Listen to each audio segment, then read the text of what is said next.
কেন্দ্রের গোয়েন্দা দপ্তরে ডিএসপি, স্বপ্ন ছিল এসপি র্যাঙ্ক, কিন্তু ধরে রাখতে পারলেন না জীবনের উইকেট। অবিশ্বাস্যভাবে আউট হয়ে গেলেন ক্রিকেট মাঠ থেকে, জীবনের বৃত্ত থেকেও। ঝালদা হিন্দি হাই স্কুলের মেধাবী ছাত্র ছিলেন তিনি। সেখান থেকেই মাধ্যমিক পাশ করেন স্বরাষ্ট্র মন্ত্রকের অধীনে থাকা আইবির ডিএসপি পদমর্যাদার অফিসার মনীষ রঞ্জন মিশ্র।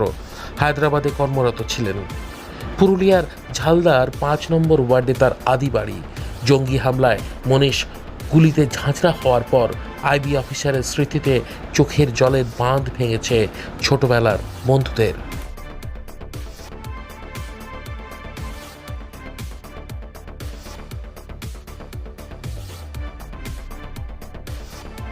আপনি তো মনীষ বাবুর একদম ছোটবেলার বন্ধু, एकदम चाइल्डहुड फ्रेंड है ना? Childhood day one friend. तो स्कूल कॉलेज का एक साथ ही था आपका?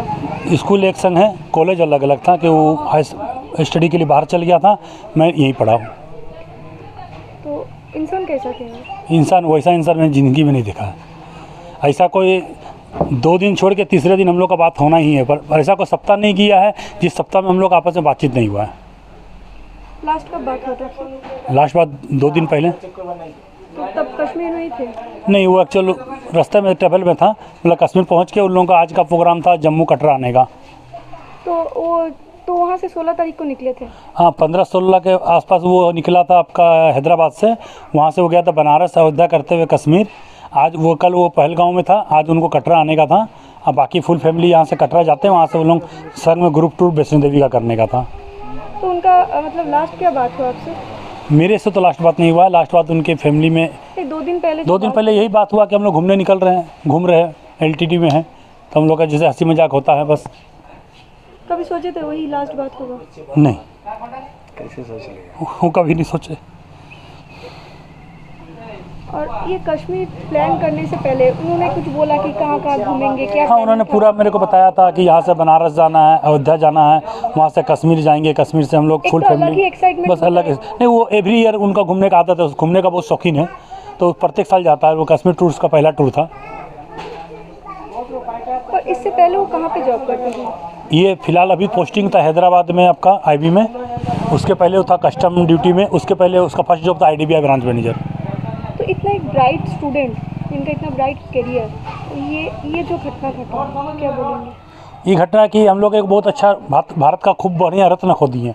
ये अभी DSP रैंक में जॉब कर रहा था, जो मेरा बचपन का ख्वाहिश था कि मेरा दोस्त एक SP बने।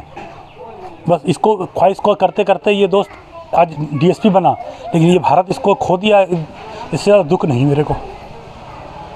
और इनका तो भाई आर्मी ऑफिसर है? नहीं, इनका 2 भाई छोटे हैं, एक आपका फूड कॉर्पोरेशन में है और एक कस्टम ड्यूटी में है। নিহত মনীষবাবুর পরিবারের পাশে দাঁড়িয়েছে রাজ্য সরকার। মুখ্যমন্ত্রী মমতা বন্দ্যোপাধ্যায় ওই পরিবারের প্রতি সমবেদনা জানিয়ে তাদের পাশে থাকার বার্তা দেন। একইভাবে বিজেপি নেতৃত্বও তাদের পাশে থাকার কথা বলেন। বিরোধী দলনেতা শুভেন্দু অধিকারীও ফোনের মাধ্যমে পরিবারের সদস্যদের সঙ্গে কথা বলেন। উনি আমাদের পুরুলিয়ার ভূমি সন্তান।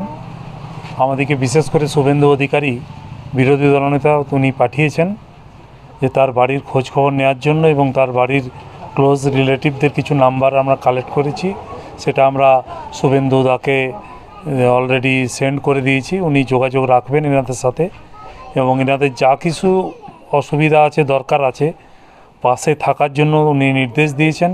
এবং উনিও বলেছেন সর্বতোভাবে এই ফ্যামিলির পাশে আমাদেরকে থাকতে হবে। সেই বার্তা নিয়েই তার ফ্যামিলির বাবার সাথে দেখা করে গেলাম, 2 ভাইয়ের সাথে আমরা দেখা করে গেলাম এই বাড়িতে, এবং আমরা সর্বদাই আছি। হয়তো আজকেই সন্ধে বা রাতের মধ্যে বডি আসবে। এনারা অপশন দিয়েছিলেন রাঁচি এয়ারপোর্ট, সেহেতু রাঁচি এয়ারপোর্টে এনাদের বডি এখানে পাঠানো হবে। বাকি কলকাতায় আরেকটা বডি কলকাতায় আসছে। তো শুভেন্দুবাবু কি কথা বললেন ওনাদের পরিবারের সাথে? ওনাদের নাম্বার নিয়ে নিয়েছেন, উনি কথা বলবেন এবং যোগাযোগ রেখেছেন উনি বাড়ির সাথে। ওই বার্তাই আমরা ওনাদের কাছে দিতে এলাম। তৃণমূল নেতাকর্মীরাও পরিবারের পাশে রয়েছেন। প্রাক্তন মন্ত্রী শান্তিরাম মাহাতো পরিবারের সদস্যদের সঙ্গে দেখা করেন পুরুলিয়া জেলা পরিষদের সভাধিপতি নিবেদিতা মাহাতো, বাগমুন্ডির তৃণমূল বিধায়ক সুশান্ত মাহাতো। রাজ্য সরকারের পক্ষ থেকে রাঁচি এয়ারপোর্টে মৃত আইবি অফিসারের মৃতদেহ আনার কথা বলা হয়।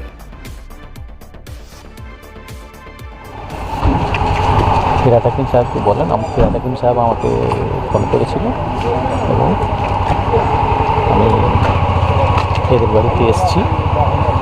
এদের বাড়িতে আসার জন্য আমাকে বলেছেন এবং রাজ্য সরকারের পক্ষ থেকে যত রকম সহযোগিতা করা হবে। পরিবারের পাশে রাজ্য সরকার আছে। কী কথা হলো, মানে কি বলছেন? এরকম একটা ঘটনা, দেখুন এইরকম একটা ঘটনা ঘটলে তো ওনারা ভেঙে পড়ারই কথা। আমরা বলেছি যে শক্ত হতে হবে আপনাদের, ওনারা একটু ভেঙে তো পড়বারই কথা। এরকম একটি ছেলে যদি এরকম একটা ঘটনা ঘটে তাহলে তো তাদের ভেঙে পড়ারই কথা। কিন্তু ওনাদেরকে বলেছি আমরা যে আমরা সকলে আপনাদের পাশে আছি, রাজ্য সরকার আপনাদের পাশে। যারা বেড়াতে গেছিল তাদেরকে জেনে আই কার্ড দেখে, ধর্ম দেখে এভাবে মারা হয়েছে, কি বলবেন? কতটা নিন্দাজনক ঘটনা। দেখুন এসব ঘটনা তো কখনোই হওয়া বাঞ্ছনীয় নয়। এটা তো খুবই দুর্ভাগ্যজনক।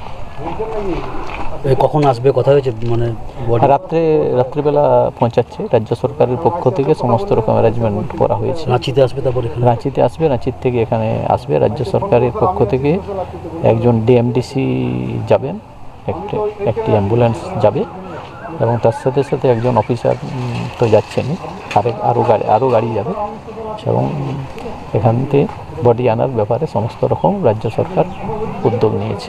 ঠিক। এই মর্মান্তিক ঘটনায় শোকের ছায়া নেমে এসেছে গোটা এলাকায়।